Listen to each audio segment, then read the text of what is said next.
Welcome back. Okay जी, हमारा next standard है IFRS 16। ठीक है, लीजेस ये भी बड़ा एक इंपॉर्टेंट स्टैंडर्ड है। और आई विल रिक्वेस्ट यू कि जो IFRS 15 के जो लेक्चर अपलोड हुए हैं करंटली आप वो भी लें। ठीक है, और उसको लेने के बाद इस स्टैंडर्ड पे जो है ना आप मूव करें। लेकिन इतना भी कोई इशू नहीं है, अगर आप इसको भी पहली दफ़ा ले रहे हैं, ठीक है, तो ये भी इंशाल्लाह आपको समझ आ जाएगा। ठीक है, तो IFRS 16 है जी लीजेस। इससे पहले स्टैंडर्ड होता था IAS 17, आई थिंक, हाँ ओल्ड स्टैंडर्ड था, रिपील हो गया जो कि ठीक है जनवरी 2019 में जो है इसकी जो इफेक्टिव डेट थी। इस स्टैंडर्ड का स्कोप क्या है जी? All arrangement that meet the definition of a lease. तमाम अरेंजमेंट जो लीज की डेफिनेशन को मीट करते हैं वो इस स्टैंडर्ड में कवर होंगे, एक्सेप्ट कौन से जी? Lease to explore for mineral. मतलब आप मतलब जैसे पाकिस्तान है, ठीक है, पाकिस्तान ने अपने मादनी वसाइल वगैरह के लिए बिड्स वगैरह लेना स्टार्ट कर दिए और अच्छी खासी इसमें पेशरफ्त हो रही है। ठीक है, तो आप इस मामलात के लिए अपनी ज़मीन वगैरह जो उधार दे रहे हैं, अपने एसेट्स वगैरह उधार कह रहा हूँ, रेंट पे दे रहे हैं, एसेट वगैरह देते हैं, तो स्टैंड आपको कहते हैं कि वो जो चीज़ें मिनरल्स वगैरह को एक्सप्लोर करने के लिए, ऑयल, नेचुरल गैस, तो वो इस स्टैंडर्ड में डील नहीं होंगी। उनका एक अपना स्टैंडर्ड है, उसमें डील होंगी। ठीक है,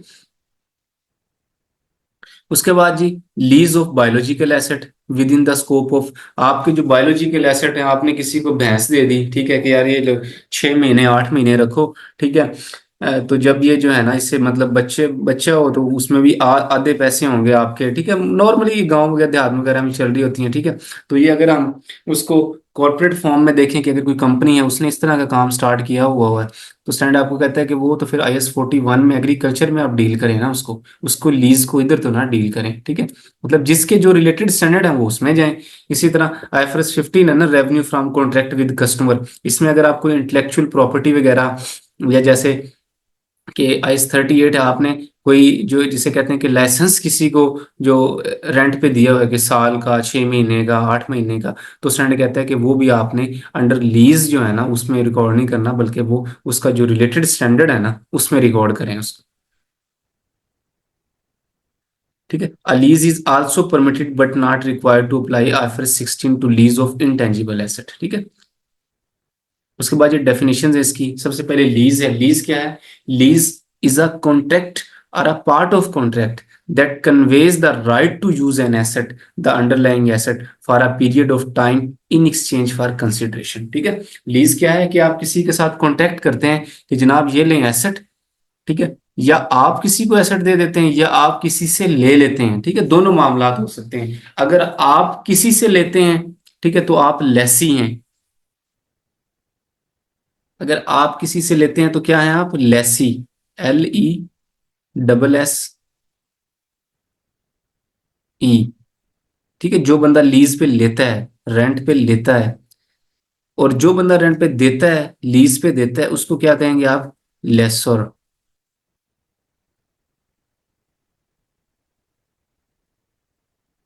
ठीक है जी, उसके बाद ये लीज टर्म है, कितने पीरियड के लिए आपने दिया हुआ है वो। The non cancellable period for which a lease has the right, lessee has the right to use.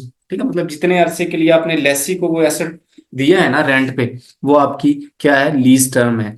ठीक है, अब लीज टर्म में period covered by an option, अक्सर ऑप्शन भी होता है कि आप ठीक है आप 2 साल के लिए ले लें मेरा एसेट उधार पे, ठीक है, रेंट पे। ठीक है, और आपके पास ऑप्शन, अगर आपको सही लगे ना तो आप अगले साल भी इस्तेमाल कर लेना। ठीक है, लेकिन मुझे जाहिर बात है पैसे तो लेंगे ना। तो इस केस में क्या हुआ देखा जाए तो जो लीज पीरियड है वो 3 सालों का ही हो गया ना। ठीक है, मतलब ऑप्शन है एक्सटेंड करने का, एक होता है ऑप्शन टर्मिनेट करने का। ठीक है यार, आज बैठ के हम 2 साल का कॉन्ट्रैक्ट करते हैं, साल आप यूज करें। अगर साल बाद आपको लग रहा हो कि कंटिन्यू करना है तो कर लेना, वरना टर्मिनेट कर देना।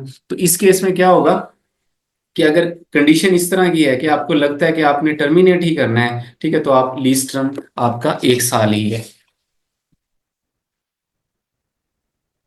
उसके बाद ये लेसी की अकाउंटिंग है कि लेसी अपनी बुक्स में, मतलब जिस बंदे ने एसेट रेंट पे ले लिया है, ठीक है, अब रेंट कहना मुनासिब नहीं है, बार बार इसको मैं ऑनवर्ड इसको जो है ना लीजी कह रहा हूँ। ठीक है, लेसी ने जो एसेट लीज पे लिया वो अकाउंटिंग कैसे करेगा, मतलब उसकी इनिशियल रिकग्निशन क्या होगी। लेट्स सपोज किसी ने एक एसेट, आपने कोई प्लांट एंड मशीनरी है ना, वो 5 साल के लिए किसी कंपनी से पकड़ लिया है, या मोस्टली ऐसे होता है कि पाकिस्तान में जब जब बिजली के हालात खराब थे, ठीक है, पावर के इश्यूज थे, आजकल भी ऐसे ही, तो लोग ना जनरेटर ले लेते थे 5 साल, 4 साल, 3 साल इस तरह रेंट पे।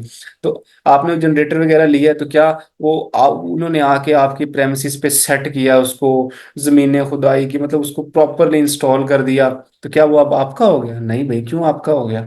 ठीक है, आपको तो राइट मिला हुआ उसको यूज करने का, उस अंडरलाइंग एसेट को। ठीक है, तो स्टैंड कहता है कि फिर आपने अपनी किताबों में उसको किस पे रिकॉर्ड करना है। ठीक है, इसकी रिकग्निशन क्या करनी है, मेजरमेंट क्या करनी है, ये उससे रिलेटेड स्टैंडर्ड है। तो स्टैंडर्ड कहता है कि the following measurement requirement applies to all leases unless a lessee make use of optional exemption for short term leases. ठीक है, स्टैंडर्ड कहता है कि आपने तमाम चीज़ों को ना लीज में ही ट्रीट करना है, अनलेस कि आपने एग्जेम्पशन अवेल कर रहे हो। एग्जेम्पशन होती है कि अगर आपने ना लीज पे कोई एसेट लिया है जो कि 12 महीनों से कम की लीज है, ठीक है, तो स्टैंडर्ड कहता है यार ये तो बहुत छोटी लीज है, आप इसको लीज वाले स्टैंडर्ड में ना लेके आए IFRS 16 में। इसको जस्ट क्या करें कि आपने जो चीज़ उधार पे ली है ना, जिसको जितने पैसे रेंट दे रहे हैं ना, बस एक्सपेंस आउट करते रहे महीने के महीने, 2 महीने बाद दिया है, 3 महीने बाद, अगर वो 12 महीने से कम की है तो। ठीक है, 12 महीने तक की लीज है, आप उसको एक्सपेंस आउट कर दिया करें, सिंपल। इस स्टैंडर्ड में जबरदस्ती ना लेके आए, ये स्टैंडर्ड थोड़े एक्सटेंसिव है, मतलब इसकी रिक्वायरमेंट्स हैं, अब छोटी कंपनियां हैं, आप एवं ना लगाएं इस पे ज्यादा, उसमें जो है ना वो ना पड़े।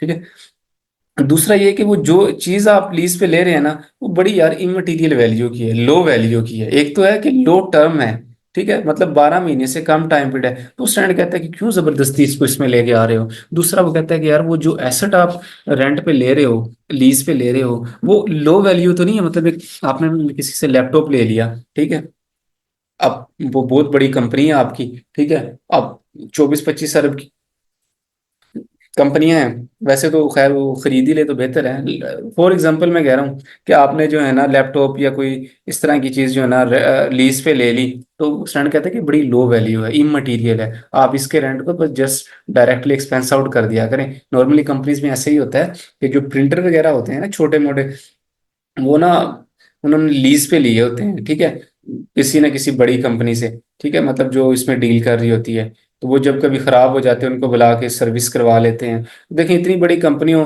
तो उसके वो जो रेंट वगैरह पे करते हैं ना, तो वो उसको डायरेक्टली एक्सपेंस आउट कर देते होते हैं, उसको इसको स्टैंडर्ड में लेकर नहीं आते। ठीक है, मतलब लेसी की अकाउंटिंग में आपको एग्जाम्पशन भी अलाउ है कि अगर लो वैल्यू है या लो टर्म है, ठीक है, 12 महीने से कम है, तो आप उसको डायरेक्टली एक्सपेंस आउट कर दिया करें, इस स्टैंडर्ड में ना लेकर आए। उसके बाद ये इनिशियल रिकग्निशन है लीज लाइबिलिटी की। अब ये कि यार एक बंदे ने जनरेटर रेंट पे ले लिया, ठीक है, अब आपकी प्रेमिसेस में ना वो जनरेटर आगे रखा गया है, ठीक है, तो स्टैंडर्ड कहता है कि आपने उस जनरेटर को किस वैल्यू पे बुक करना है, और उस जनरेटर से रिलेटेड लाइबिलिटी को किस वैल्यू पे बुक करना है। ठीक है, जनरेटर को स्टैंडर्ड कहता है कि आपने अपनी किताबों में ना जनरेटर रिकॉर्ड नहीं करना, बल्कि ROU, right of use asset, ये रिकॉर्ड करना है। ठीक है, और लाइबिलिटी को कहना है लीज लाइबिलिटी।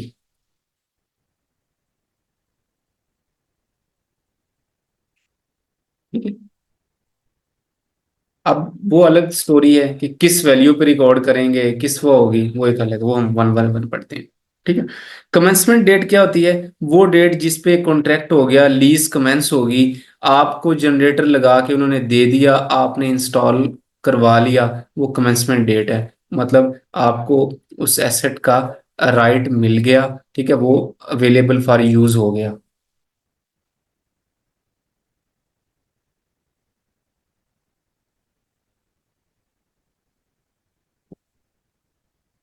ठीक है, तो इनिशियल रिकग्निशन क्या होगी इसकी कि at commencement date a lessee recognize the lease liability for the unpaid portion of payments। ठीक है, आपने कॉन्ट्रैक्ट किया कि यार मैं आपको ना हर महीने जो है ना 10-10 हज़ार रुपये रेंट दिया करूंगा। ठीक है, तो साल का कितना हो गया, 1,20,000 रेंट दूंगा। ठीक है, तो आपने 5 सालों का कॉन्ट्रैक्ट कर लिया। ठीक है, मतलब आप 6 लाख रुपए जो है ना वो साल के उसको दे रहे होंगे। ठीक है, तो स्टैंड कहता है कि यार आप देखो कि आज अगर आप खड़े हो ना, 2025 में अगर अपने अगले 5 सालों के लिए, 6 सालों के लिए कॉन्ट्रैक्ट कर लिया है, 5 सालों के लिए, तो स्टैंड आपको कहता है कि आप राइट ऑफ यूज और लीज लाइबिलिटी इसकी रिकॉर्ड करें, क्योंकि ये लीज की कंडीशंस को मीट कर जाता है। आप लेसी हैं, आपने लीज पे चीज ली है, तो आप अपनी किताबों में जनरेटर रिकॉर्ड ना करें, बल्कि राइट ऑफ यूज रिकॉर्ड करें कि आपको राइट मिला है किसी चीज को यूज करने का। ठीक है, और लीज लाइबिलिटी रिकॉर्ड करें। किस वैल्यू पे करूं? क्या मैं 6 लाख पे कर लूं? स्टैंड कहता है नहीं। ठीक है, ये 6 लाख तो आपको 5 सालों में जाके आपने देने हैं पैसे। ठीक है, आप आज की डेट पे देखें इसकी क्या वैल्यू बनती है, मतलब अनपेड जो पोर्शन है ना, उनकी आज प्रेजेंट वैल्यू निकाले, क्योंकि इसमें टाइम वैल्यू ऑफ मनी शामिल है, 1 साल से ज्यादा अरसा शामिल है। ठीक है, तो आज बैठ के आप इसकी क्या करें, टाइम वैल्यू ऑफ मनी इसकी कैलकुलेट करें। आप इसको जो है ना डिस्काउंट करके लेके आए। ठीक है, आप उसमें ना कुछ पेमेंट फिक्स भी हो सकती हैं। जब आपका कॉन्ट्रैक्ट हुआ था, आपने कुछ फौरन पैसे दे दिए होंगे, ठीक है, एडवांस में। कुछ आपने कहा होगा कि मैं साल बाद आपको 10-10 हज़ार भी दूंगा, 5 हज़ार भी दूंगा बाद में, मतलब इस तरह की चीजें आ सकती हैं। तो आप तमाम जो अनपेड पेमेंट्स है ना, ठीक है, उनकी आप जो है ना वो निकाल लें, प्रेजेंट वैल्यू निकाल लें। फिर ये भी हो जाता होता है कि रेजिडुअल वैल्यू ऑफ गारंटी वगैरह भी कर देते हैं। तो मतलब देखे ना, 5 साल के लिए आपको जनरेटर दे दिया, बंदा सोच रहा है कि यार 5 साल के लिए मैंने इनको दे दिया, 5 साल बाद इस जनरेटर का क्या ही बचेगा। ठीक है, तो मैं इसको इन्हीं को कहूंगा कि यार आप तो यूज ही करें ना, आप ही इसको परचेज कर लेना, मतलब रेजिडुअल वैल्यू मुझे बता दें कितनी आप दे देंगे इसकी, वो भी मैं मतलब आप जो है ना मुझे मुझसे मुझसे जो है ना 50 हज़ार का ही ले लीजिएगा ये। ठीक है, तो इस केस में क्या हुआ, मतलब ये सारे मामला में जो वैल्यूज इन्वॉल्व हैं, आपने उनकी डिस्काउंटिंग करके प्रेजेंट वैल्यू निकाल लेनी है। ठीक है, वो आपकी क्या होगी, लीज लाइबिलिटी की वैल्यू होगी। और राइट ऑफ यूज एसेट क्या होगा, राइट ऑफ यूज एसेट होगा कि वो लीज लाइबिलिटी की वैल्यू। ठीक है, लीज लाइबिलिटी मतलब जो आपने अनपेड पोर्शन निकाला है डिस्काउंटिंग करके, प्लस अगर आपने कोई एडवांस पेमेंट की हुई है, ठीक है, कॉन्ट्रैक्ट में एंटर होते हुए, उन दोनों को आपने कैपिटलाइज कर लेना है। वो आपने मतलब एसेट बुक कर लेना है, राइट ऑफ यूज। ठीक है, तो अब क्या होगा, ब्रॉडरली मैं आपको बताऊं कि आपकी बुक्स में एसेट भी आ जाएगा राइट ऑफ यूज के नाम से, और एक साइड पे लीज लाइबिलिटी आ रही होगी, लाइबिलिटी। ठीक है, ये डेबिट चीज है, ये क्रेडिट चीज है। तो आप क्या करेंगे, तमाम एसेट्स की जैसे आप वो नहीं करते डेप्रिसिएशन, इसी तरह इसकी भी डेप्रिसिएशन करेंगे। ये जिस क्लास ऑफ एसेट से ताल्लुक है, उसमें जो मॉडल यूज हो रहा है वो वही आप इस पे लगाएंगे। ठीक है, डेप्रिसिएशन का मेथड आपका स्ट्रेट लाइन है, रिड्यूसिंग बैलेंस है, जो भी है वो आप इसकी नेचर को देखते हुए लगा रहे होंगे। ठीक है, लीज लाइबिलिटी को क्या करेंगे कि आज आपने रिकॉर्ड की, इस 6 लाख की लेट्स सपोज प्रेजेंट वैल्यू आज बनती थी 4 लाख रुपए, आपने बुक कर लिए कि मेरी लीज लाइबिलिटी 4 लाख है। ठीक है, तो राइट ऑफ यूज भी आपने 4 लाख ही बुक किया होगा।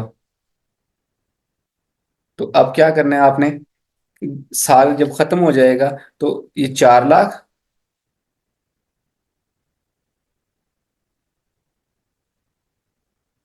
ठीक है, प्लस कुछ ना कुछ आप इसमें मार्कअप दे रहे होंगे।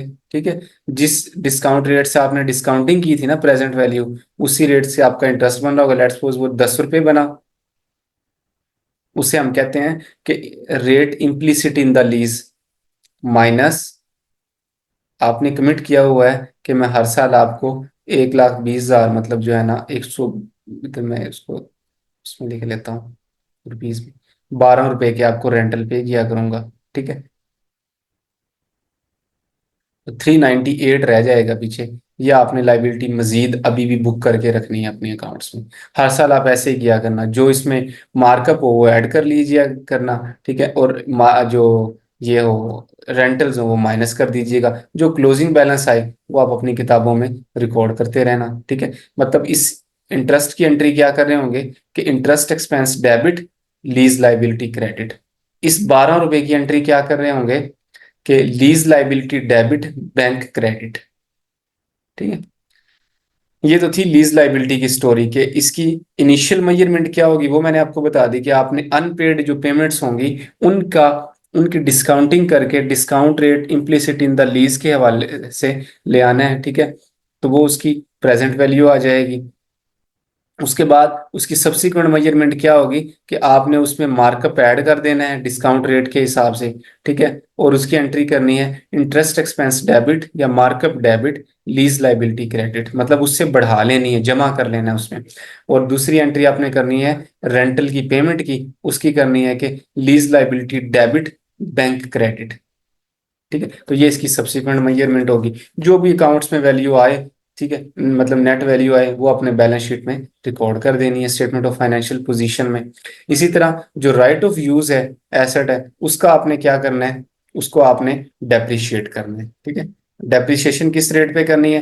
लेट्स सपोज देखो ना, जनरेटर है ना, तो जनरेटर एक इलेक्ट्रिक इक्विपमेंट है, ठीक है। तो आप देखें कि आप अपने तमाम इलेक्ट्रिक इक्विपमेंट जो दूसरे हैं, एसी हो गया, फ्रिज हो गया, आपके कंप्यूटर वगैरह जो, उनको किस रेट पे डेप्रिशिएट कर रहे हैं, उसी रेट पे इसको बेचारे को कर लें, ठीक है। तो आपने डेप्रिसिएशन उस पर बुक कर लेनी है। बेशक आपका स्ट्रेट लाइन मेथड है या आपका रिड्यूसिंग बैलेंस मेथड है, जो भी वर्ड्स मेथड है, आपने उस पर वो कर लेना है, ठीक है। तो वो उसकी सब्सिक्वेंट मेजरमेंट हो जाएगी। तो आगे जो है ना, हम इसको पढ़ते हैं। इनिशियल रिकग्निशन, ये देखें, राइट ऑफ यूज पे क्या करेंगे? At the commencement date a lessee recognise the right of use at cost comprising the amount of lease liability, मतलब amount of lease liability plus any lease payment made, जो भी advance वगैरह direct cost आपने दी उस contract में enter होने के लिए, वो तमाम आपने कैपिटलाइज कर लेनी है, उस राइट ऑफ यूज की कॉस्ट का पार्ट बना लेना है, ठीक है। तो ये इसकी इनिशियल रिकग्निशन होगी। ये मैं थोड़ा जल्दी इसलिए बता रहा हूँ क्योंकि मैं इधर आपको ये सारी चीजें बता के आ गया हूँ। उसके बाद सब्सिक्वेंट मेजरमेंट क्या है, लीज लाइबिलिटी की क्या पढ़ी हमने, कि इंक्रीज करेंगे किस अमाउंट से? इंटरेस्ट से, ठीक है, मैंने आपको ऑलरेडी बता दिया। रिड्यूस करेंगे किस अमाउंट से? लीज पेमेंट से, रेंटल से, ये वाली चीजें। इंक्रीज किया इंटरेस्ट से, ठीक है, मतलब interest expense debit, lease liability credit. और रिड्यूस किया रेंटल से, कि lease liability debit rental, sorry, lease liability debit bank credit, ठीक है। उसके बाद जी लिखा हुआ है कि लीज टर्म रीअसेसमेंट, मतलब आपने ना तमाम मामला जो पहले तय किए थे ना, उनको ईयर एंड पे खड़े होकर एक दफा ना रिव्यू भी कर लेना है। मतलब पहले आपने कहा था कि मैं 5 सालों के ये रेंट पे लूंगा, बीच में जो है ना आपका या उनका कोई कॉन्ट्रैक्ट कुछ नया हो गया, ठीक ने, ठीक है। तो अब क्या हो रहा है कि आपने जो है ना कॉन्ट्रैक्ट वो 6 साल का हो गया है या 3 साल का हो गया है, ठीक है। आपने पहले एक जनरेटर लिया हुआ था, आपके जो है ना मामला जो है ना बढ़ गए, बिजनेस बढ़ गया, आपने दो और ले लिए, ठीक है। मतलब क्या हुआ कि इसमें नए एसेट्स ऐड हो गए, ठीक है। तो इस तरह के जब चीजें ऐड होने लग जाए ना इस तरह, उसमें तो हम उसको नई लीज ट्रीट करेंगे, ठीक है। तो इस तरह आपने इन चीजों को भी देखते रहना है साथ साथ। Variable lease payments, if lease payment depend upon future event or condition, sale, usage or inflation adjustment, and we are not included and were not included in the initial lease liability, they are recognized in profit and loss, ठीक है। मतलब कुछ चीजें आपने ना variable रखी हुई हैं कि यार जो आप जनरेटर दे रहे हैं, अगर हमारी सेल इतनी होगी तो हम आपको 1% और भी दे देंगे, ठीक है। तो वो फ्यूचर पे है ना, तो वो जब आपकी सेल उतनी बढ़ जाए उस साल आप उसको डायरेक्ट एक्सपेंस आउट कर दिया करें, ठीक है। तो लीज मॉडिफिकेशंस हैं। मॉडिफिकेशन मैंने आपको बताया क्या है, कि आपने कोई कॉन्ट्रैक्ट जो पहले किया हुआ था ना, उससे मॉडिफिकेशन आ गई, ठीक है। मॉडिफिकेशन क्या है कि आपने कोई एसेट बढ़ा दिए, पहले एक कॉन्ट्रैक्ट एक जनरेटर लीज पे था, अब दो ले लिए, तीन ले लिए, ठीक है। या पहले तीन थे, अब आपने दो वापस कर दिए, ठीक है। आपने लीज टर्म चेंज कर दी, ये इस तरह की मॉडिफिकेशन चीजें आ रही होती हैं कि a lease accounts for a lease, a lessee accounts for a lease modification as separate lease, ठीक है। आपने वो जो कॉन्ट्रैक्ट आपका हुआ है ना, उसको सेपरेट लीज ट्रीट करना है। If the modification increases the scope, scope बढ़ गया ना, पहले एक जनरेटर था अब दो हो गए, तो आप उसको भैया दूसरा जनरेटर लिया ना, उसका नया कॉन्ट्रैक्ट बनवाओ, उसकी नई अकाउंटिंग करो। अकाउंटिंग नई से क्या मुराद है? सेम ही अकाउंटिंग हम ऊपर क्या है ना वैसे ही, लेकिन उसको डिफरेंट वो करो। उसके बाद जी, the consideration for the lease increases by an amount commensurate with the standalone price for the increase, ठीक है। आपने जो नया कॉन्ट्रैक्ट किया है, नया जनरेटर आया है, उसकी अलग प्राइस है, स्टैंड लोन प्राइस है, ठीक है। वो नया जनरेटर है, डिफरेंट है। तो इसका मतलब क्या हुआ कि आप क्या करें, उसको अलग एसेट जो है ना वो ट्रीट करें।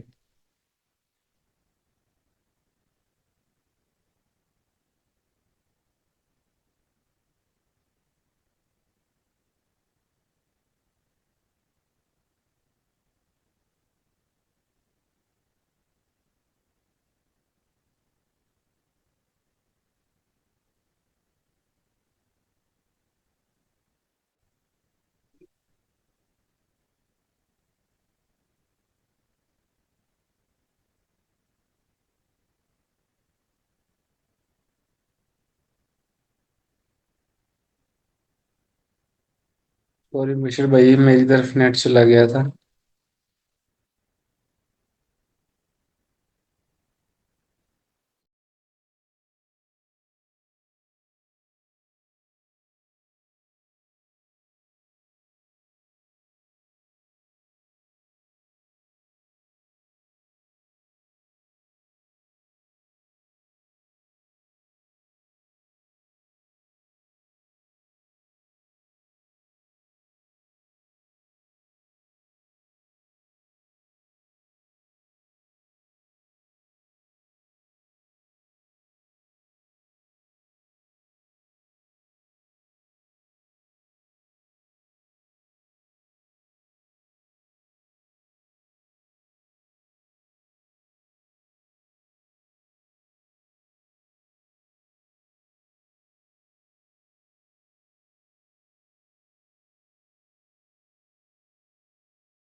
ठीक है जी, ये लीज मॉडिफिकेशन थी। उसके बाद है सब्सिक्वेंट मेजरमेंट, वो मैंने आपको बता दिया। राइट ऑफ यूज की क्या, राइट ऑफ यूज एसेट की क्या है कि अगर वो कॉस्ट मॉडल पे, मतलब आपने जो एसेट लिया है ना वो उस क्लास ऑफ एसेट से रिलेट करता है कि जो कि कॉस्ट मॉडल जिस पे अप्लाई कर रहे हैं, तो आप उस पर भी कॉस्ट मॉडल अप्लाई करें। ठीक है, मतलब उसको डेप्रिशिएट करें। ठीक है, यूजफुल लाइफ पे डेप्रिशिएट करें आप उसको। ठीक है, straight balance, straight line method है या रिड्यूसिंग बैलेंस है, जिस पे भी इम्पेयरमेंट टेस्ट वगैरह लगाएं अगर उस पर एप्लीकेबल है तो। ठीक है, अगर रिवैल्यूएशन मॉडल है तो रिवैल्यूएशन मेजर करें उस पर। ठीक है, अगर वो इन्वेस्टमेंट प्रॉपर्टी से रिलेटेड है तो आप उस पर इन्वेस्टमेंट प्रॉपर्टी वाले रूल्स, मतलब कॉस्ट मॉडल या फेयर वैल्यू मॉडल जो है वो लगाएं। उसके बाद ये कि बड़ी इंपॉर्टेंट इसमें है सेल एंड लीज बैक। ठीक है, ये एक इम्पोर्टेंट टॉपिक है। इसको जो है ना हम डिस्कस कर लेते हैं कि मतलब एक जो लेसी है उसने जो एसेट लीज पे लिया हुआ था ना उसको सेल कर दिया, मतलब उसको पैसों की जरूरत थी। लेट्स सपोज जनरेटर वगैरह था, राइट ऑफ यूज एसेट था, उसने ना, अभी ये सारी ना चीजें कागजी कार्रवाई है, मतलब उसमें वो हो रही है। ठीक है, शायद कि उसने वो उसको सेल कर दिया और बाद में ना उसने वो फौरन लीज पे ले लिया, मतलब उसको पैसों की जरूरत थी लमसम अमाउंट की, उसने उसको सेल किया। ठीक है, और क्या किया, उसको वापस लीज पे ले लिया। अब देखे ना, सेल किया तो उसको इकट्ठे पैसे मिल गए। ठीक है, और लीज पे जो लिया है वो क्या कर रहा है अब, उसको मतलब कोई रेंटल देने पड़ जाते हैं मंथली। ठीक है, तो इसको कहते हैं सेल किया एंड लीज बैक, और लीज पे ले लिया। ठीक है, तो क्या हुआ, सेलर जो है वो अब क्या बन गया, पहले सेलर है, मतलब उसने सेल किया इसलिए उसको सेलर कह रहे हैं। ठीक है, लेकिन उसने फिर लीज पे भी ले लिया। ठीक है, तो वो क्या हो गया, लेसी बन गया। ठीक है, तो अब वो क्या करेगा, जब उसने सेल किया तो अपनी किताबों में से उस एसेट को निकाल दिया। ठीक है, और जब लीज पे दोबारा ले लिया तो फिर देखो वही अकाउंटिंग ट्रीटमेंट दोबारा शुरू हो गया कि वो right of use of asset record करेगा। ठीक है, और अपनी किताबों में लीज लाइबिलिटी रिकॉर्ड करेगा, और उसकी फिर वही अकाउंटिंग आपको पता ही है कि राइट ऑफ यूज एसेट को डेप्रिसिएशन वगैरह कर रहे होंगे। ठीक है, और लीज लाइबिलिटी को क्या कर रहे होंगे, आप मार्कअप उस पे ऐड कर रहे होंगे, रेंटल्स उसमें से लेस कर रहे होंगे, जो वैल्यू आएगी आप फाइनेंशियल पोजीशन में उसको रिपोर्ट कर रहे होंगे। ठीक है, A sale and leaseback occur when a company sells an asset and then leases it back from the buyer. The key question is whether the transfer qualify as a sale. पहला सवाल ये है, क्या देखो यार सेल की condition पूरी हो गई है अंडर आईएफआरएस 15। ठीक है, आईएफआरएस 15 सेल का स्टैंडर्ड है, उसमें लिंक्ड है 15 और 16 का, यही तो लिंक है कि अगर वो सेल की कंडीशन पूरी हो गई है, मतलब आपने उसको कंट्रोल ट्रांसफर कर दिया, प्रॉपर कॉन्ट्रैक्ट हो गया, कंसिडरेशन मिली, जो 5 स्टेप मॉडल है वो आपने अगर फुलफिल कर दिया तो इसका मतलब है कि यार सेल की कंडीशन फुलफिल हो गई है। तो लिहाजा अब क्या करें, कि सेल तो हो गई है तो फिर अब आपने दोबारा उसको अगर लीज पे ले लिया है तो अब आप उसको लीज की अकाउंटिंग उस पे जो है ना वो लगाएं। अब आप लेसी बन गए, मतलब आपने अपना एसेट सेल कर दिया, आपको पैसों की जरूरत थी लमसम अमाउंट की, लेकिन एसेट की भी जरूरत थी, तो आपने क्या किया कि उसको सेल कर दिया, इकट्ठे पैसे आ गए, और अब आप हर महीने या एनुअल जो भी आपकी कमिटमेंट्स हुई हैं उसके साथ आप रेंट जो है ना उसको दे रहे हैं। ठीक है, जैसे लिखा हुआ है कि a company sells a building for 10 million, आपने 15-10 मिलियन की बिल्डिंग बेच दी, लेकिन आपने बिल्डिंग का 40% जो हिस्सा है ना, मतलब एक बात है, 8 कनाल की बिल्डिंग थी, 3.2 जो था वो आपने वापस ले लिया 40%, 5 सालों के लिए लीज के लिए। तो स्टैंड कहता है कि आप अपने अकाउंट्स में से, अपनी किताबों में से जो 60% आपने बेच दिया है ना, वो डी रिकग्नाइज कर दें। करें तो आप 10 की 10 मिलियन डी रिकग्नाइज, मतलब 100% डी रिकग्नाइज करें, लेकिन जो 40% है ना, उसको right of use asset book कर लें, क्योंकि वो आपने दोबारा लीज पे ले लिया है, रेंट पे ले लिया है, 5 सालों का लीज टर्म है, लैंड है, हाई वैल्यू है, ज्यादा 12 महीनों से ज्यादा है, तो आप इसको क्या करें, लीज पे रिकॉर्ड करें। ठीक है, तो ये सेल एंड लीज बैक की है कि अगर सेल हो गई है तो ये ट्रांजैक्शन होगी, मतलब आप किताबों से उस एसेट को डी रिकग्नाइज कर देंगे और राइट ऑफ यूज एसेट को रिकग्नाइज कर लेंगे। आपको पता है लीज लाइबिलिटी को फिर आप रिकग्नाइज कर लेंगे। ठीक है, और जो आपने एसेट डी रिकग्नाइज किया है ना किताबों में, ठीक है, उस पे जो गेन लॉस आ रहा होगा डिस्पोजल पे, वो आप रिकॉर्ड कर लेंगे। उसके बाद है जी, अगला क्वेश्चन है कि if the transfer is not a sale. ठीक है, मतलब आपने कॉन्ट्रैक्ट ही ऐसा किया कि सेल है ही नहीं। ठीक है, वो एसेट आपकी, तो फिर क्या होगा, सेल नहीं है तो भाई फिर सीधी सी बात है, उस एसेट को अपनी किताबों से ना निकालो, डी रिकग्नाइज ना करो। ठीक है, फिर तो आपने सेल नहीं किया, बल्कि जैसे देखे ना, आपके पास एक जनरेटर था, आपने कहा कि यार मैं ना, मुझे पैसों की जरूरत है, आपने क्या किया, किसी बंदे से जो है ना पैसे लिए और एक कॉन्ट्रैक्ट कर लिया। ठीक है, उसमें लिख दिया कि मैं एसेट सेल कर रहा हूँ आपको, ये वो, हालांकि वो जनरेटर आपके पास ही पड़ा हुआ है, आपने उसका कंट्रोल ट्रांसफर ही नहीं किया। ठीक है, तो देखे ना, सेल की कंडीशन ही फुलफिल नहीं हुई। ठीक है, तो स्टैंड आपको कहता है कि आपने जो पैसे पकड़े हैं ना, वो आपने एक तरह का लोन लिया है, उसको फाइनेंशियल लाइबिलिटी ट्रीट करें। ठीक है, जो आपने प्रोसीड लिए हैं बायर से, और उसको अंडर IFRS 9 ट्रीट करें। ठीक है, क्योंकि आपने सेल की कंडीशन ही फुलफिल नहीं की। ठीक है, तो आप जो पैसे लिए हैं उसको फाइनेंशियल लाइबिलिटी ट्रीट करें और एसेट को अपनी किताबों में से ना निकालें। Example, if the seller still control the asset after the sale. ठीक है, अगर आप सेल करने के बाद भी कंट्रोल कर रहे हैं, तो भाई दूसरे लफ्जों में सीधी सी बात है, सेल हुई नहीं ना, वो तो अपना एक फाइनेंसिंग अरेंजमेंट है। आपने, हो सकता है कि आपने एसेट प्लेज करवा दिया और लोन ले लिया हो। ठीक है, तो आप उसको, वो सेल एंड लीज बैक नहीं है। तो ये थी sale and lease back lessee के पॉइंट ऑफ व्यू से, कि मतलब आपके पास एसेट था, आपने सेल कर दिया और दोबारा लीज पे ले लिया। भाई जिस बंदे ने ये काम किया वो अपनी किताबों में मतलब क्या करे उसके पर्सपेक्टिव से, तो वो देख लेते हैं हम ये लेसर की अकाउंटिंग में, ये sale and lease back transaction lessor के पर्सपेक्टिव से। ठीक है, मतलब आपने क्या किया कि आपने,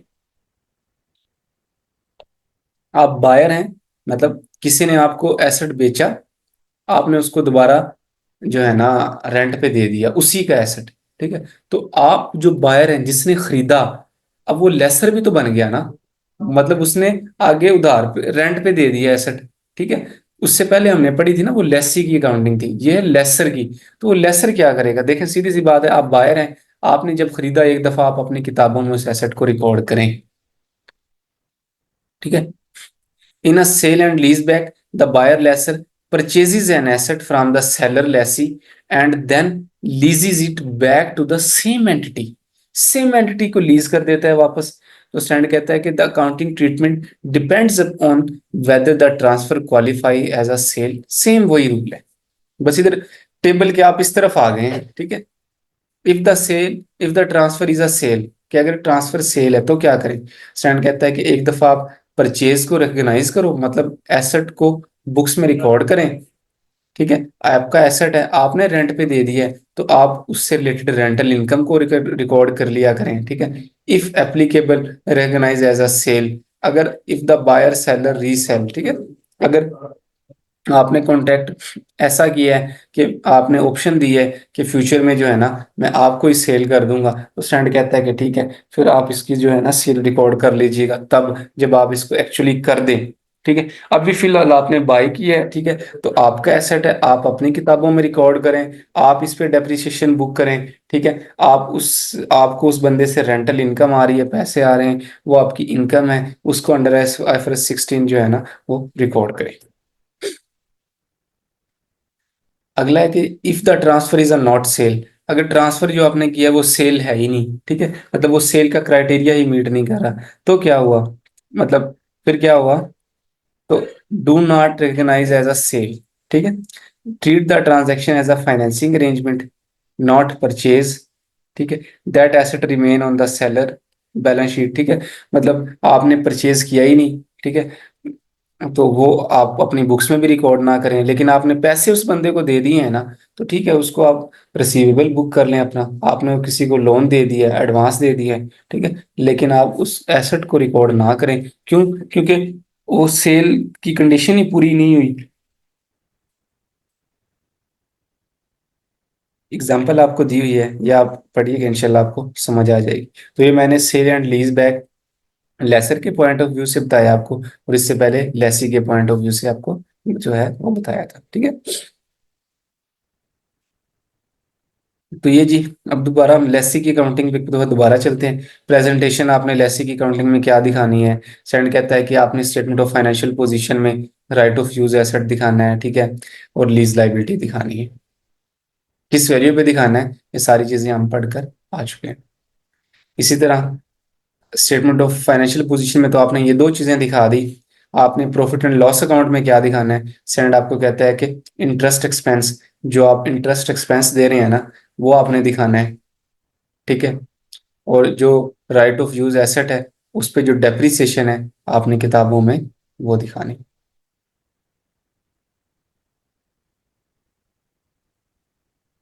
उसके बाद जी स्टेटमेंट ऑफ कैश फ्लोज में आपने क्या दिखाना है? ठीक है, क्लासिफिकेशन, प्रिंसिपल जो आप पेमेंट कर रहे होंगे ना, मतलब लीज रेंटल वगैरह को, स्टैंडर्ड कहता है कि आपने उसको फाइनेंसिंग एक्टिविटीज में शो करवाना है।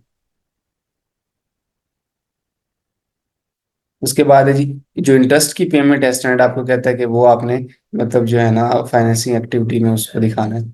Short term and low value asset की जो लीज है उनसे रिलेटेड जो आप पेमेंट्स वगैरह पे कर रहे हैं, तो स्टैंडर्ड आपको कहते हैं कि उनको आप ऑपरेटिंग एक्टिविटीज में दिखाएं, उनको फाइनेंसिंग एक्टिविटीज में ना दिखाएं, ठीक है।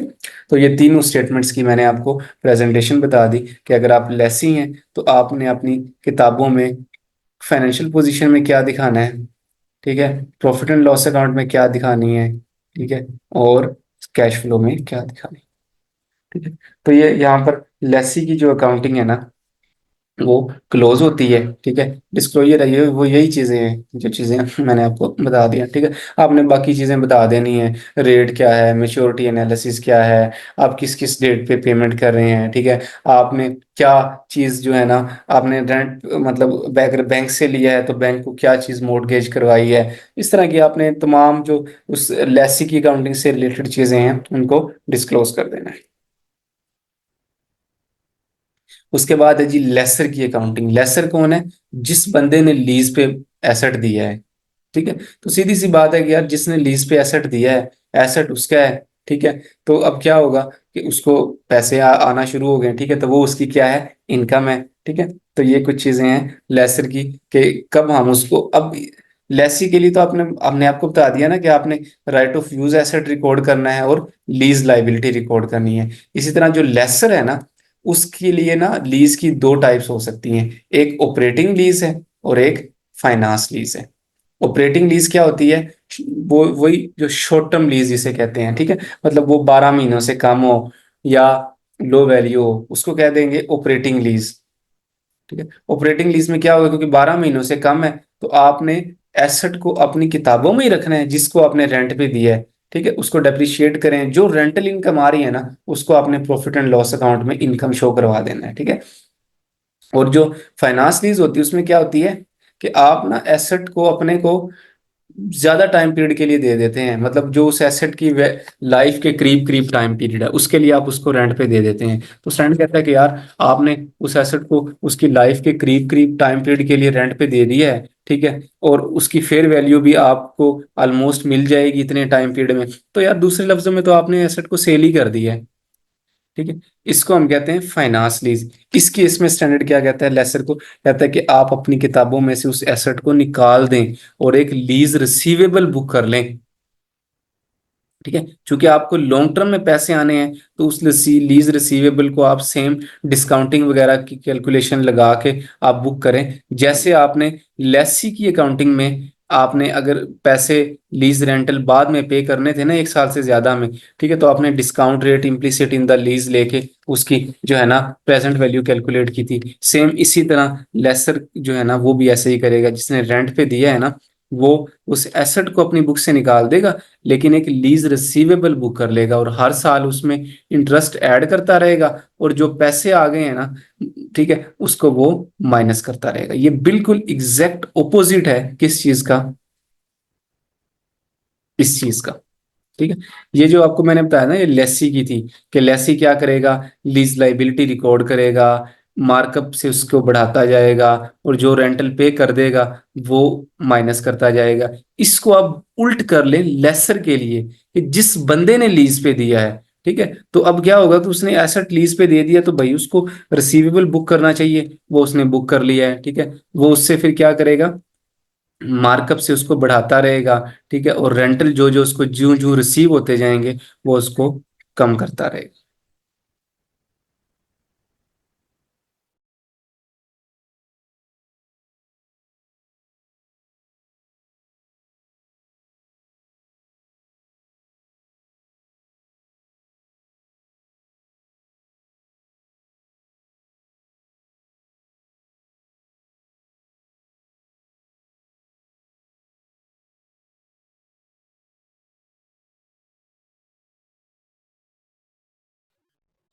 तो ये चीजें हैं। तो क्लासिफिकेशन जो है ना, मतलब finance lease a lease that transfer substantially all the risk and reward. Finance lease में क्या होता है कि आप उस एसेट से रिलेटेड तमाम रिस्क एंड रिवॉर्ड ट्रांसफर कर देते हैं। ठीक है, और ऑपरेटिंग लीज में आप ऐसा नहीं करते। ठीक है, तो उसकी बस लेसर की अकाउंटिंग जब भी करनी है ना, तो आपने इसकी क्लासिफिकेशन देख लेनी है, कि वो फाइनेंस लीज बनती है या ऑपरेटिंग लीज बनती है। ठीक है,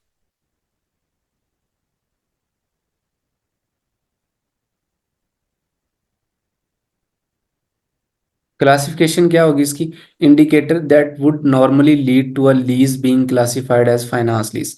ये इंडिकेटर हैं कि ये जब मीट हो जाएं तो वो लीज फाइनेंस लीज बन जाती है। फाइनेंस लीज में आपको पता ही है कि आप एसेट को डीरेकग्नाइज कर देते हैं और लीज रिसीवेबल को बुक कर लेते हैं।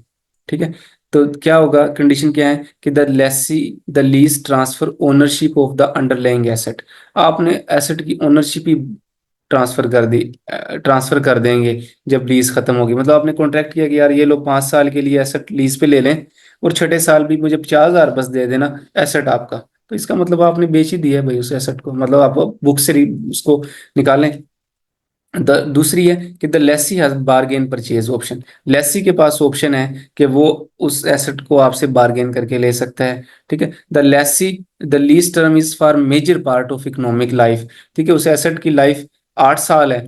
ठीक है, और आपने उस एसेट को लीज पे दे दिया है 7 सालों के लिए, तो भाई पीछे 1 साल रह जाएगा ना, आप वो भी उसी को कहेंगे कि यार ये भी आप ही इस्तेमाल कर लो। तो ठीक है, तो आपके तो कोई काम का ना हुआ ना, तो आप इसको क्या करें, अपनी बुक से निकाल दें। तो ये सारी कंडीशंस वो हैं जो कि इंडिकेशन करती हैं कि ये फाइनेंस लीज है। ठीक है, the present value of the lease payment, जो आपको लीज पेमेंट रिसीव होंगी ना, वो उस एसेट की फेयर वैल्यू के बराबर बराबर है। तो इसका मतलब है कि आपने इस एसेट को सेल ही कर दिया एक तरह का। ठीक है, the underlying asset is of such specialized nature that only the lessee can use it. Asset जो आपने उसको लीज पे दिया है ना, वो इस तरह की स्पेशलाइज्ड नेचर का है कि और किसी बंदे को आप वो दे ही नहीं सकते, वो यूज ही नहीं कर सकता। ठीक है, लेट्स सपोज जैसे आपने जो कोई असला वगैरह बनाने वाली कंपनियां होती हैं ना, ये इस तरह की चीजें बनाती हैं, मतलब जो कंट्री होता है उसकी रिक्वायरमेंट पे कुछ चीजें बनाती हैं, टेलर मेड जिसे आप कहते हैं। ठीक है, तो वो फिर उसको बेशक रेंट पे दें, वो तो बनाई उन्होंने उसके लिए है ना, तो वो जब बना लेती हैं उसी साल उसको अपनी किताबों से निकाल देती हैं। तो ये सारी कुछ इंडिकेशंस हैं जो कि हमें बताती हैं कि ये लेसी जो है ना फाइनेंस लीज है या ऑपरेटिंग लीज है। तो अकाउंटिंग ट्रीटमेंट क्या करना है, ऑपरेटिंग लीज का मैंने आपको पहले बता दिया। ऑपरेटिंग लीज को शॉर्ट टर्म लीज भी कहते हैं, कि lease contract accounted for on executive basis. ठीक है। Lessor retained lease asset, asset आपकी किताबों में रहेगा फाइनेंशियल पोजीशन में, ठीक है। जो आपको रेंटल मिल रहे हैं ना, लीज इनकम, वो आपने स्ट्रेट लाइन पे statement of profit and loss account में रिकॉर्ड कर लेनी है, ठीक है। फाइनेंस लीज क्या होती है कि the lease asset is derecognize, आपने एसेट को डी रिकग्नाइज कर देना है, गेन लॉस रिकग्नाइज कर लेना है।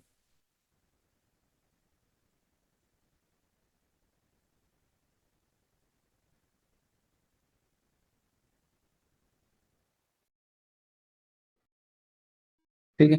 Lessor recognize as a receivable, आप रिसीवेबल बुक कर लें जो कि लीज रिसीवेबल है अपनी किताबों में, ठीक है, नेट इन्वेस्टमेंट की वैल्यू से, और उस पर मार्कअप वगैरह रिकॉर्ड करें, वो अपनी इनकम बनाएं, जो लीज रेंटल आपको मिल जाए वो उससे रिड्यूस कर लें, उसको स्टेटमेंट ऑफ फाइनेंशियल पोजीशन में दिखाएं, ठीक है। उसके बाद ये डिस्क्लोजर है कि आप, मैंने आपको जैसे लेसी की बताया था ना कि लेसी जिसने रेंट पे लिया है, लीज पे लिया है, वो अपनी किताबों में राइट ऑफ यूज और लीज लाइबिलिटी दिखा रहा होता है, ठीक है। और लेसर जिसने रेंट पे दिया है, जिसने लीज पे दिया है, वो अपनी किताबों में क्या दिखाएगा, IFRS 16 require significantly enhance disclosure compare to IS 17 repealed standard, ठीक है। मतलब उसका जो पुराना स्टैंडर्ड है उससे ज्यादा ये स्टैंडर्ड्स वगैरह, ये स्टैंडर्ड जो है ना आपसे डिस्क्लोजर मांग रहा होता है, ठीक है। और इसमें डिस्क्लोजर्स क्या होते हैं इसके, कि मेच्योरिटी एनालिसिस आपने देना होता है, ठीक है, कि लीज रिसीवेबल की जो पेमेंट्स हैं वो कब कब रिसीव होंगी, उनकी रिकन्सिलेशंस वगैरह जो है ना आपने वो देनी होती हैं इसमें, ठीक है। आपने बताना होता है कि क्या रेट है, क्या चीज़ आपने लीज पे दी है, क्या सिक्योरिटीज ली है, इस तरह की तमाम मामलात आपने इसमें बताने होते हैं, ठीक है। तो ये जी स्टैंडर्ड था IFRS 16। आई होप कि आपको समझ आई होगी। मैंने एक एफिशिएंट वे में, एक मतलब थोड़ा सा क्विक वे में आपको प्रैक्टिकल अंदाज से चीज़ें बताई हैं। इंशाल्लाह ये सारे नोट्स वगैरह मैं आपके साथ शेयर कर दूंगा, ठीक है। और आप जो है ना इसमें अगर कोई भी आपका क्वेश्चंस हो तो आप पूछ सकते हैं। अभी हमारे पास टाइम है, ठीक है, तो मैं ट्राई करता हूँ कि किसी कंपनी के फाइनेंशियल स्टेटमेंट्स को आपको जो है ना इस स्टैंडर्ड से रेफर करवा दूं कि आप उसमें क्या क्या चीज़ें डिस्क्लोज कर रहे होते हैं, ठीक है।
मैंने पीटीसीएल की फाइनेंशियल स्टेटमेंट्स निकाली हैं 2023 की, ठीक है, जिसमें लीज लाइबिलिटी आ रही है। हम उससे देख लेते हैं कि क्या क्या चीज़ें डिस्क्लोज करनी होती है जी। नोट नंबर 10 है इसका, ठीक है। अगर हम इसमें जाएं तो क्या क्या चीज़ें हैं जी नोट नंबर 10 में।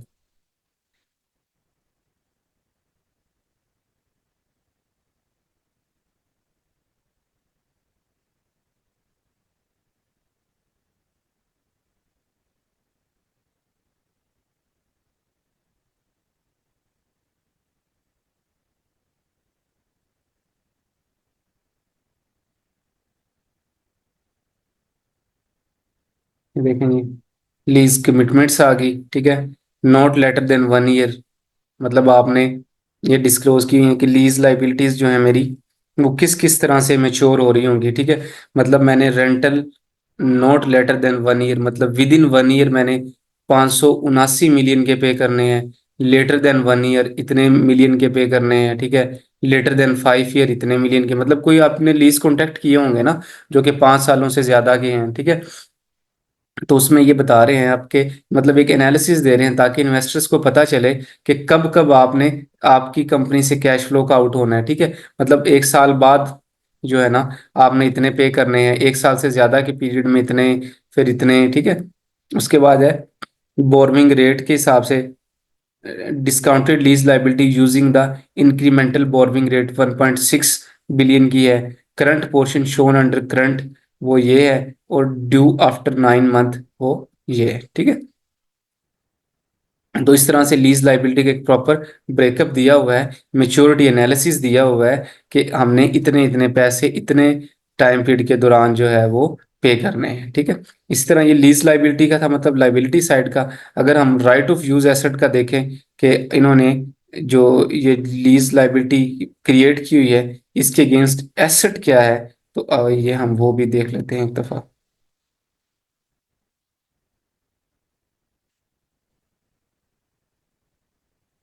प्रॉपर्टी प्लांट एंड इक्विपमेंट में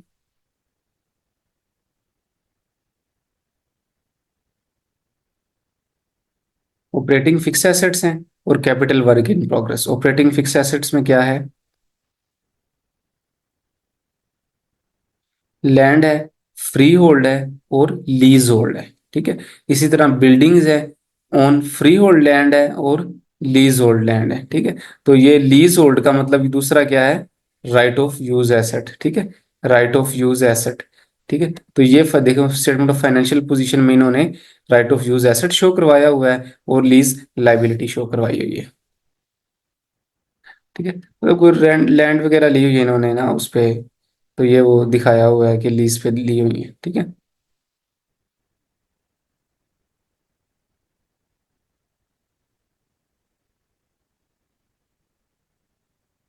तो इस तरह से हमने देख लिया अब किताबों में भी कि मतलब इन्होंने जो है ना अपनी फाइनेंशियल स्टेटमेंट्स में कैसे लीज लाइबिलिटी और राइट ऑफ यूज एसेट की अकाउंटिंग ट्रीटमेंट किया। लैंड है क्योंकि लैंड पे आपको पता है डेप्रिसिएशन तो होती ही नहीं, तो इन्होंने इसको डेप्रिशिएट नहीं किया होगा, ठीक है। अब मैं एक दफ़ा कैश फ्लो को और देख लूँ कि कैश फ्लो मैंने जो प्रिंसिपल वगैरह पे किए हैं उसको किधर शो करवाया है, क्योंकि हमने पढ़ा है ना कि जो प्रिंसिपल वगैरह शो वो फाइनेंसिंग एक्टिविटी में आप उसको शो करवा दिया करें।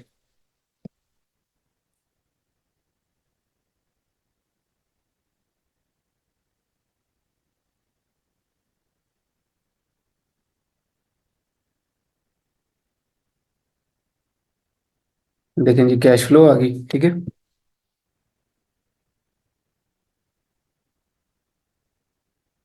Cash flow from operating activities, cash generated from operation 38, ठीक है। Cash flow from investing, cash flow from financing, ये देखें रीपेमेंट ऑफ लीज लाइबिलिटी जो अभी हम पढ़ कर आए हैं कि आपने जो रेंटल वगैरह पे करने हैं ना वो फाइनेंसिंग एक्टिविटी में शो करवाने हैं, तो इन्होंने उधर ही शो करवाए हुए हैं, ठीक है। तो जी ये स्टैंडर्ड था IFRS 16, ठीक है। मैंने एक ट्राई करके कोशिश करके आपको जो चीज़ें हैं वो स्टैंडर्ड की प्रैक्टिकल एक जो एनुअल रिपोर्ट है उसके साथ भी आपको क्रॉस रेफर करवा दी। इंशाल्लाह आपको चीज़ें समझ आई होंगी। ठीक है, अगर स्टिल आपका कोई भी क्वेश्चंस हो तो आप मुझसे पूछ सकते हैं। तो आई थिंक आज की क्लास हम जो है ना एंड करते हैं। अगर आपका कोई क्वेश्चंस है तो आप मुझे बता सकते हैं। जी मुबशिर भाई, अगर आपका कोई क्वेश्चन है तो आप काइंडली पूछ सकते हैं।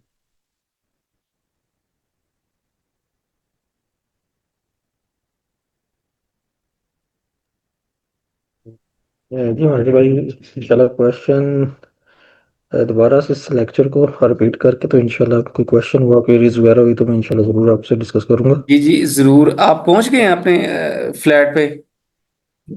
हाँ, बस अभी सुनता हूँ मैं फ्लाइट में ना, इधर रियाद में बहुत रश होता है।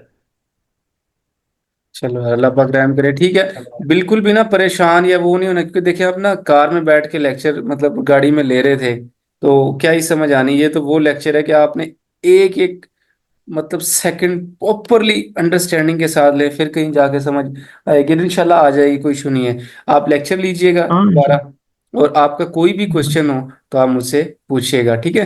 हाँ तो हाँ, इंशाल्लाह कुछ चीज़ों की समझ आई है तो कुछ मजीद इंशाल्लाह मैं इस लेक्चर को रिपीट करूंगा ना। हाँ तो हाँ फिर जरूर, इंशाल्लाह कोई क्वेरीज मसला नहीं वगैरह है। की। मैं भी अहमद भाई से बात करता हूँ, इंशाल्लाह तमाम जो नोट्स वगैरह हैं वो अपलोड करवा देते हैं, ठीक है? और मैंने ना कोशिश की है कि जो दूसरे स्टैंडर्ड्स हैं ना हमारे, ठीक है, तो जी वो जी। मैंने मतलब उनको जो उनके जिसे कह लेंगे कॉम्प्रिहेंसिव लेक्चर, क्योंकि देखिए ना 2 घंटे का टाइम पीरियड होता है उसमें, बड़े बड़े स्टैंडर्ड्स, क्योंकि ये सारे ना टेक्निकल स्टैंडर्ड है और कैलकुलेशन बेस्ड स्टैंडर्ड है। इनको ना इस तरह 2 घंटे में गुजारना यार मेरे ख्याल में ज्यादती होती है, बड़ा मुश्किल काम है। ठीक है, तो मैंने ना जो दूसरे स्टैंडर्ड्स है ना, उन जो कि मतलब प्योरली कैलकुलेशन बेस्ड हैं, उनकी ना वीडियोस बनाई हुई हैं, ठीक है?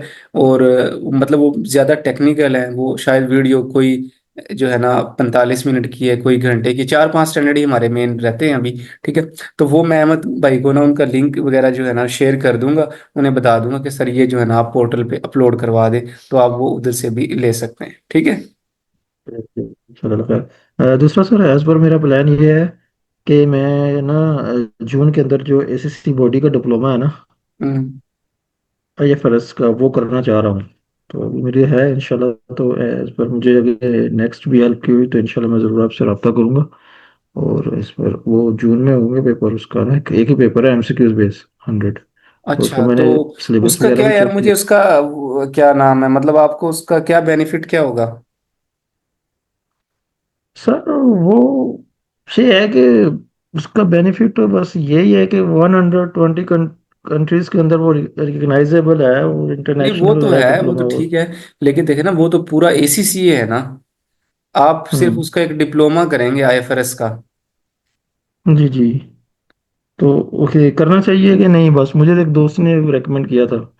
नहीं अगर देखे ना, क्योंकि आपकी ना मार्केट डिफरेंट है, ठीक है, आप इधर रियाज में बैठे हुए हैं, अगर इधर वो एप्लीकेबल है, इधर उसका बेनिफिट है, तो यार जरूर करो। मेरे ख्याल में इस तरह की चीज़ों का ना नुकसान कोई भी नहीं होता, फायदा ही फायदा होता है, अगर आपको अंडरस्टैंडिंग अच्छी जी हो जी। जाए, समझ अच्छी हो जाए आपकी।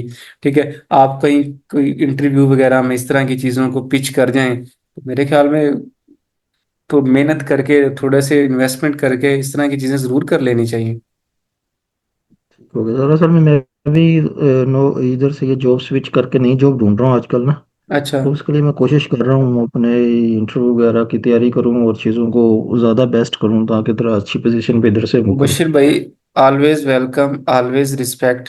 ये आप पढ़ें कोर्स, ठीक है? कोई क्वेश्चन हो, जिस टाइम मर्जी हो, मुझे मैसेज कर दिया करें कि यार माजिद मुझे ये समझ नहीं आई, मैं आपको जिस टाइम आप कहेंगे रिप्लाई करूंगा, फुल सपोर्ट आपके साथ है। ओके, थैंक यू, बहुत शुक्रिया था। ओके ठीक है, आज फिर इंशाल्लाह जो है ना ओके क्लास एंड करते हैं। हमारी जो ओके टारगेट था वो मीट हो गया है। एक स्टैंडर्ड है वो मैंने ओके। रेडी किया हुआ है, आईएफआरएस 2। उसका मैं आज लेक्चर अभी रिकॉर्ड करता हूँ इंशाल्लाह, और वो भी अहमद भाई को कहूँगा कि अपलोड करवा दे, ताकि आपके जो है ना कंप्लीशन की तरफ हम जाएं। ओके, ठीक हो गया sir. Okay, thank you. Okay जनाब, अल्लाह हाफिज़, थैंक यू।